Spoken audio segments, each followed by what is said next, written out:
聽蘇眉，我係 Loretta。書窩呢個系列，我會介紹唔同嘅書，主要講下自己睇完書嘅感受，唔會講太多書嘅內容，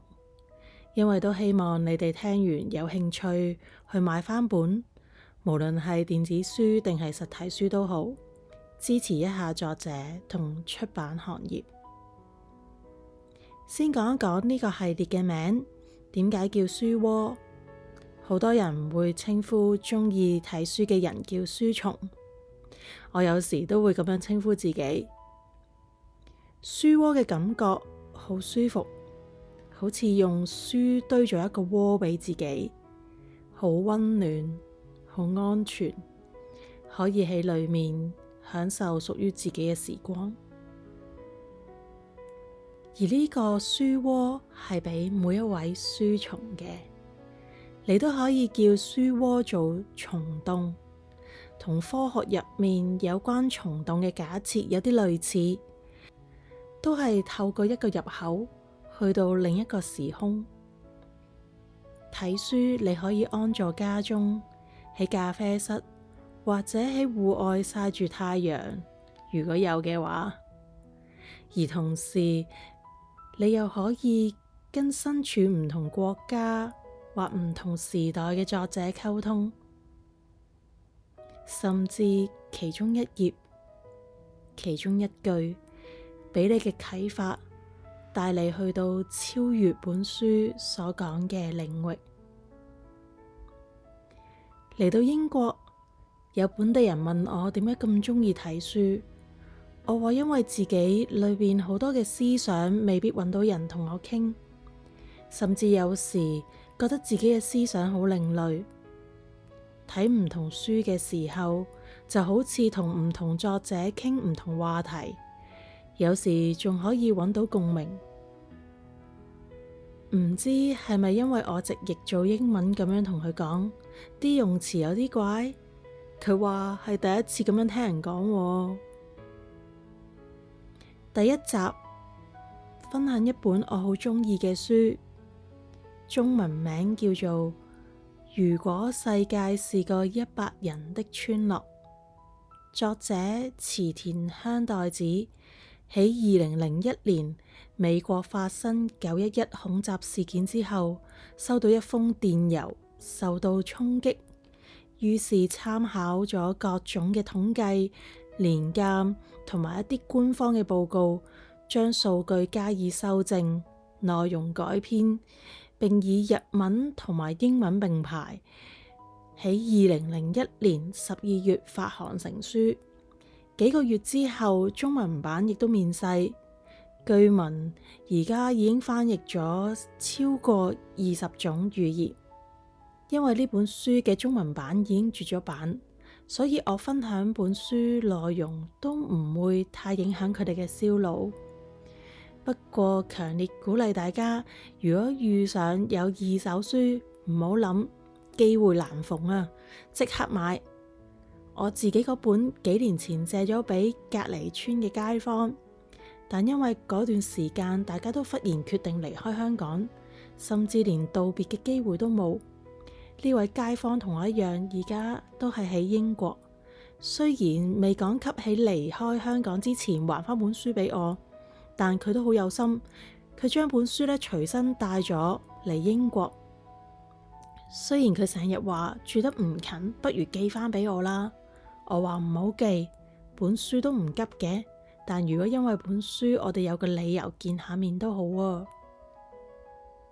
好啦，唔講太多，以下係蘇眉更新數據嘅如果世界是個100人的村落。如果全世界80幾億人口縮細成一條得100人嘅小村，咁呢條村入面有50個係女人，50個係男人，有25個係細路，75個係大人，當中有11個大人係老人家，有93個係異性戀者， 7個係同性戀者或雙性戀者，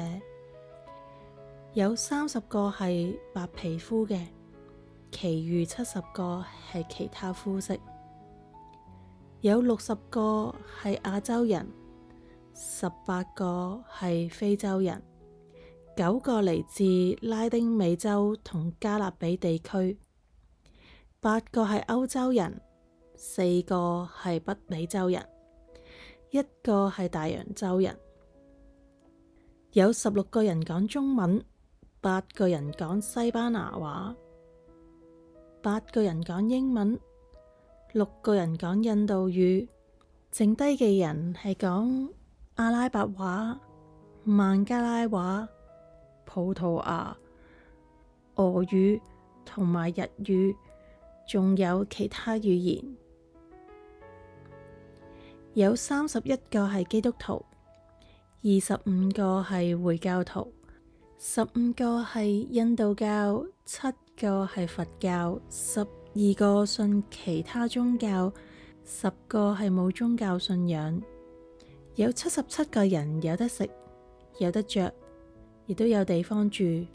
當中有10個人有過肥嘅煩惱，但係亦都有13個人營養不良，11個人連乾淨水都冇得飲，仲有1個就嚟餓死。至於全村嘅財富，超過75% 集中喺10個人手上，最窮嘅50個人加埋都只係擁有唔到2% 嘅財富。如果你有錢可以存入銀行，或者打開銀包都有紙幣嘅，甚至喺房間嘅角落仲揾到啲散紙嘅話，你就係呢條村入邊生活條件比較好嘅一群。如果你有一架車，你就係屬於10幾個可以擁有私人交通工具嘅人。全村入面75個人可以上網，25個人唔可以，96個人識得讀同埋寫，4個人唔識字。呢條村入面1年之內大約會有1個人過身，但同一年都會有2個 BB 仔出世，所以1年之後呢條村就會變成101個人。提一提，呢個係由 ChatGPT 協助用近年嘅全球統計數據重新整理嘅版本，資料來源包括聯合國同幾個主要國際研究機構，而文字結構係沿用返如果世界是個100人的村落中文版嘅風格同埋編排。而家再睇返，有啲嘅寫法都偏向刻板陳述，例如簡單將性別劃分做女性同男性，就算唔接受有跨性別人士，喺生理性別上，除咗女性、男性，亦都有雙性人，即係同時擁有女性同男性嘅生殖器官。另外一樣就係提及性取向嘅部分，本書原文只係提及異性戀、同性戀，係 ChatGPT搜集國際研究加咗雙性戀，但係呢個只係保守估算，冇實際嘅數字。究竟有幾多反映到現實呢？同埋以我理解，都仲有無性戀。始終呢本書嘅內容係嚟自2001年廣泛流傳嘅電郵文章，同而家嘅認知接受程度好唔同。今集書窩分享到呢度，